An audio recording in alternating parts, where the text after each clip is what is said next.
Moi, c'est Lionel Tebe, milieu de terrain, de formation, sociétaire de Faux Vazur Elite de Yaoundé. J'ai 29 ans, né le 6 janvier 1997 à Yaoundé.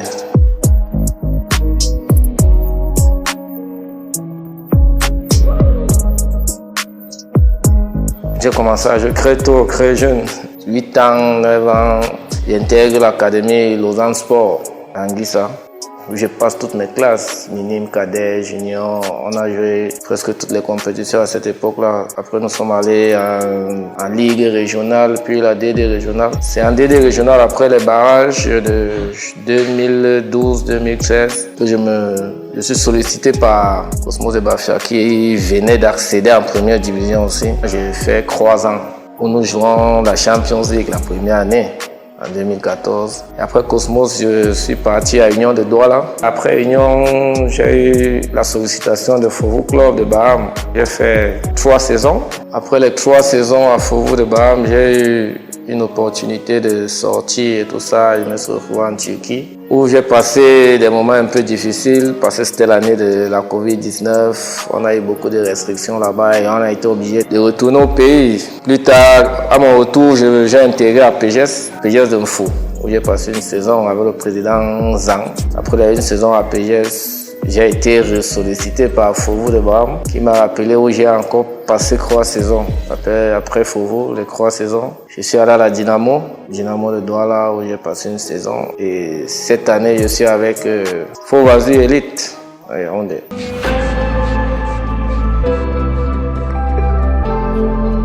Ça a toujours été bien. En réalité, on est même dans l'obligation d'être bien parce qu'une équipe de football, c'est d'abord le groupe. Quand l'harmonie est au milieu des joueurs, il y a certains résultats qui suivent. Bon, on a été éduqués comme ça. Depuis la formation, on sait que quand on est dans une équipe, peu importe l'atmosphère, quand on essaye de se plier aux autres pour qu'il y ait un certain bon vent. Le staff technique, ce sont les patrons. J'ai pas de soucis avec un dirigeant, un encadreur. Et je n'ai jamais eu, partout où je suis passé, je n'ai jamais eu de difficultés ou de soucis avec un de mes dirigeants.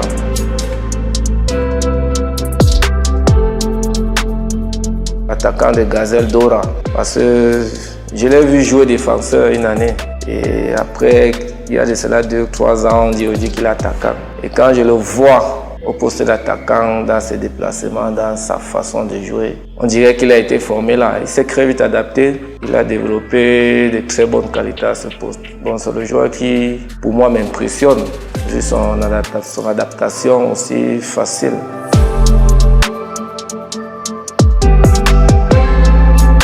Faubourg de Baham, vous allez constater que j'ai même mis beaucoup de temps là-bas. Je suis parti de là, je suis encore revenu après. C'est un club qui, de l'extérieur, on voyait ça. Nous qui avons grandi à Yaoundé, Douala, tout ça, on se disait aller jouer à l'ouest, c'était difficile. Mais quand je suis arrivé là-bas, j'ai trouvé une très bonne équipe, une très belle équipe.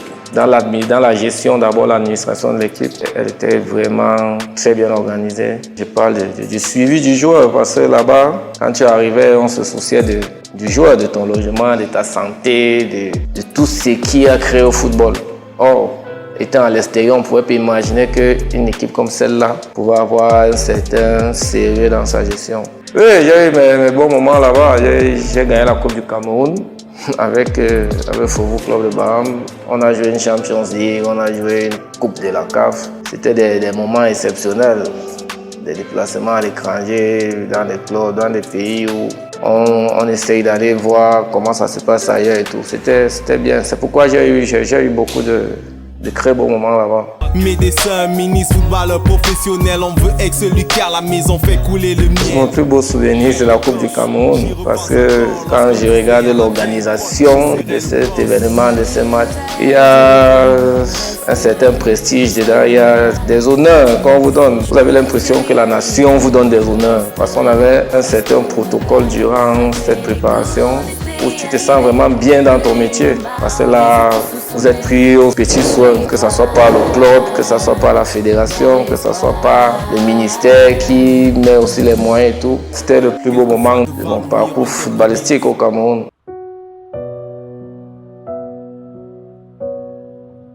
Ma blessure à Dynamo de Douala. La saison passée, quand j'arrive là-bas, on commence bien la saison.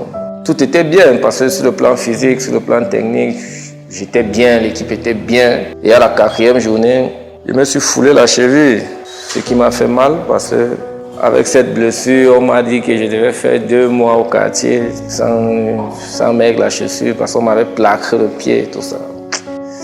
C'était difficile à vivre.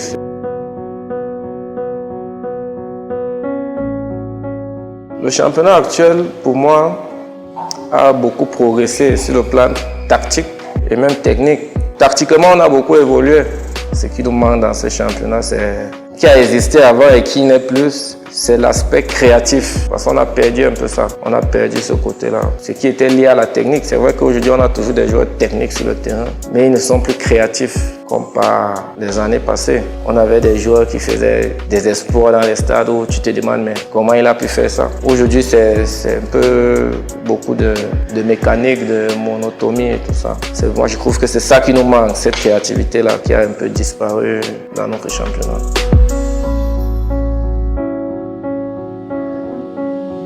C'était Samuel Eto'o parce que ma génération, à mon bas âge, c'était lui la vedette du pays. Je ne pouvais pas manquer un match, je sais pas, de Barcelone ou de l'Inter de Milan, parce que c'était la période phare où on l'observait beaucoup. C'est le joueur qui m'a le plus marqué par son caractère aussi, parce que je me souviens à cette époque-là, que ce soit dans Barcelone ou dans l'Inter, il avait beaucoup de problèmes sur le plan international et tout ça, mais il parvenait à transcender ça et donner le résultat qu'il donnait. Donc c'était quelqu'un à féliciter, à imiter même sur le plan sportif.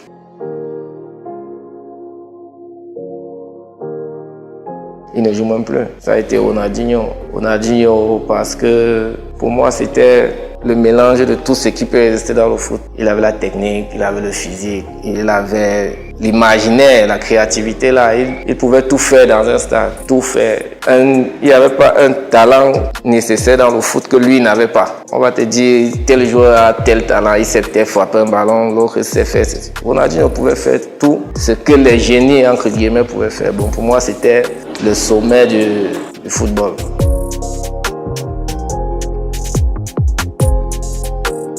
À court terme, c'est fini la saison.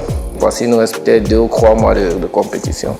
Je suis arrivé à Fort-Vazur, j'ai trouvé une équipe en première division. Personnellement, je me bats aussi pour pouvoir maintenir cette équipe où elle se trouve. C'est l'objectif premier. Après, il va falloir rebondir. Est-ce qu'il va falloir rester à Fort-Vazur? Est-ce qu'il va falloir aller dans notre club du championnat local toujours? Ou bien avoir une opportunité dans un championnat un peu plus mieux? Penser à la retraite, penser à la reconversion, parce que on ne va pas jouer éternellement. Maintenant, comme je disais, c'est le court terme qui va me préparer le long terme. Si je réussis à avoir quelques opportunités qui me permettent de rentabiliser sur le plan financier, parce que c'est la base, je me projetterai directement sur la retraite. Je ne vais pas jouer jusqu'à 50 ans et tout ça. Et on a le corps qui va peser bientôt. Alors il faut penser à soi-même et penser aussi à la famille qui est derrière.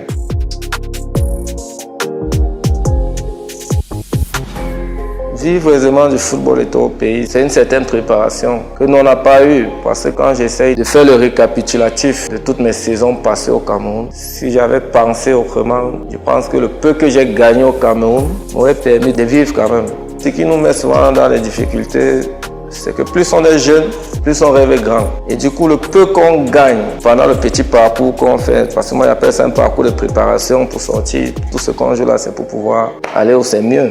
Mais sauf que pendant qu'on est là dans la préparation, là, on gagne quand même quelque chose. Sauf qu'on n'utilise pas ça à bon escient. On se dit toujours que non, il y a le manager là, il y a le club là, à tout moment il peut aller à gauche, il peut aller à droite. Ce qui fait qu'on minimise le peu qu'on gagne. Mais avec un peu de recul aujourd'hui, je me rends compte que j'ai quand même gagné assez. Qui aurait pu, d'une certaine manière, aider à faire beaucoup de choses. Avec le championnat local, un joueur qui est vraiment bien suivi, qui est bien conseillé, peut s'en sortir.